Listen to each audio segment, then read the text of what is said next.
गुरु जो बदल दे जीवन, नीम जैसा कड़वा सत्य। एक राजा था जिसका नाम रामधन था। उसके जीवन में सभी सुख थे। राज्य का कामकाज भी ऐसो आराम से चल रहा था। राजा के नैतिक गुणों के कारण प्रजा भी बहुत प्रसन्न थी, और जिस राज्य में प्रजा सुखी रहती है वहाँ की आर्थिक व्यवस्था भी दुरुस्त होती है। इस प्रकार हर क्षेत्र में राज्य का प्रभाव अच्छा था। इतने सुखों के बाद भी राजा दुखी था, क्योंकि उसकी कोई संतान नहीं थी। यह गम राजा को अंदर ही अंदर सताता रहता था। प्रजा भी इस कारण बहुत दुखी थी। वर्षों के बाद राजा की यह मुराद पूरी हुई और उसके एक पुत्र की प्राप्ति हुई। पूरी नगर में कई दिनों तक जश्न मना। नागरिकों को राजमहल में दावत दी गई। राजा की इस खुशी में प्रजा भी झूम रही थी। समय बीतता जा रहा था। राजकुमार का नाम नंदन सिंह रखा गया। पूजा पाठ एवं इंतजार के बाद राजा को संतान प्राप्त हुई थी, इसीलिए उसे बड़े लाड प्यार से रखा जाता था। लेकिन अति किसी बात की अच्छी नहीं होती। अधिक लाड ने नंदन सिंह को बहुत बिगाड़ दिया था।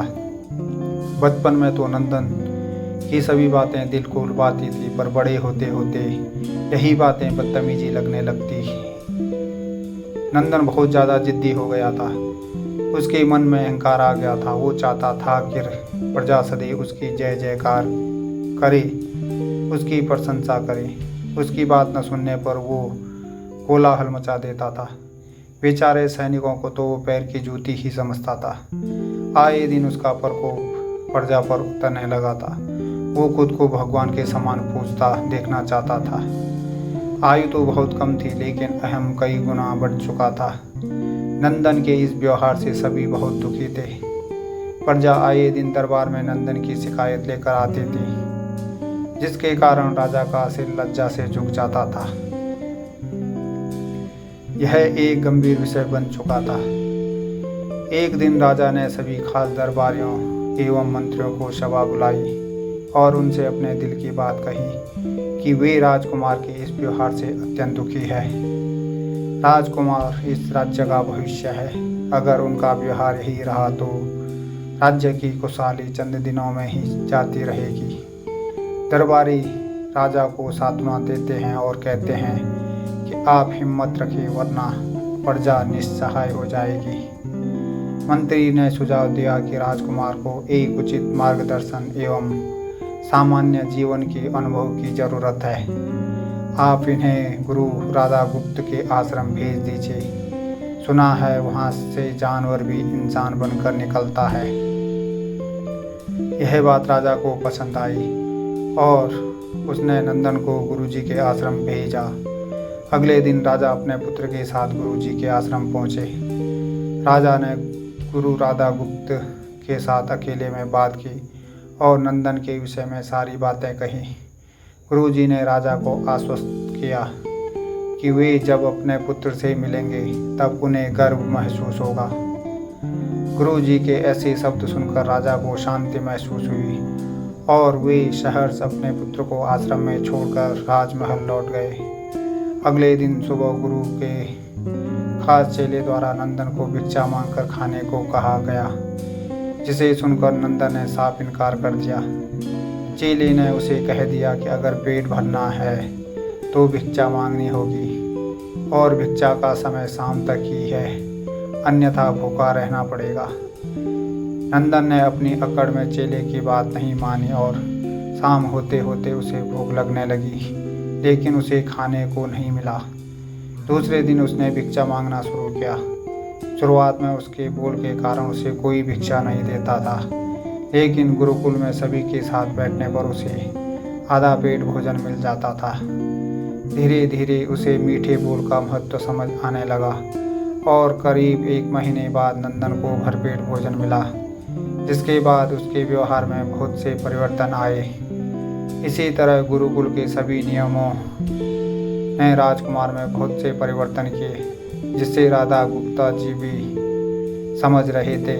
एक दिन राधा गुप्त जी ने नंदन को अपने साथ सुबह सवेरे सैर पर चलने को कहा। दोनों सैर पर निकल गए। रास्ते भर बहुत बातें की। गुरुजी ने नंदन से कहा कि तुम बहुत बुद्धिमान हो और तुम में बहुत अधिक ऊर्जा है, जिसका तुम्हें सही दिशा में उपयोग करना आना चाहिए। दोनों चलते चलते एक सुंदर बाग में पहुंच गए, जहाँ बहुत सुंदर सुंदर फूल थे जिनसे बाग महक रहा था। गुरुजी ने नंदन को बाग से पूजा के लिए गुलाब के फूल तोड़ने को कहा।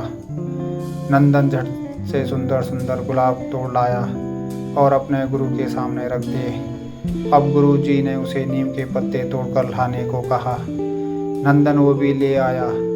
अब गुरुजी ने उसे एक गुलाब सूंघने को दिया और कहा, बताओ कैसा लगता है। नंदन ने गुलाब सूंघा और गुलाब की बहुत तारीफ की। फिर गुरुजी ने उसे नीम के पत्ते चखकर उसके बारे में कहने को कहा।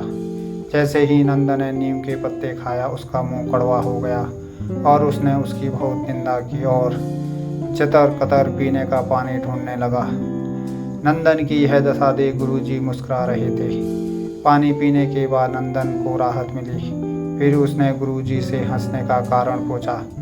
तब गुरुजी ने उससे कहा कि जब तुमने गुलाब का फूल सूंघा तो तुम्हें उसकी खुशबू बहुत अच्छी लगी और तुमने उसकी तारीफ की, लेकिन जब तुमने नीम की पत्तियां खाई तो तुम्हें वो कड़वी लगी और तुमने उसे थूक दिया और उसकी निंदा की।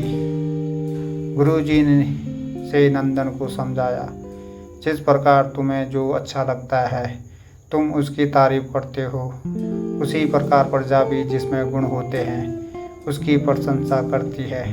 अगर तुम उनके साथ दुर्व्यवहार करोगे और उनसे प्रशंसा की उम्मीद करोगे तो वे यह कभी दिल से नहीं कर पाएंगे।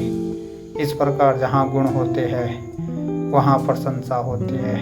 नंदन को सभी बातें विस्तार से समझ आ गई और वे अपने महल लौट आया। नंदन में बहुत परिवर्तन आता है और वो बाद में एक सफल राजा बनता है। कहानी की शिक्षा। गुरु की सीख ने नंदन का जीवन ही बदल दिया। वो एक क्रूर राजकुमार से एक न्यायप्रिय दयालु राजा बन गया। इस कहानी से हमें यही शिक्षा मिलती है कि हम में गुण होंगे तो लोग हमें हमेशा पसंद करेंगे, और अगर हम अवगुणी हैं तो हमें प्रशंसा कभी नहीं मिल सकती। आपको पोस्ट कैसे लगी? अगर अच्छी लगी तो चैनल को लाइक, शेयर और सब्सक्राइब जरूर करें। धन्यवाद।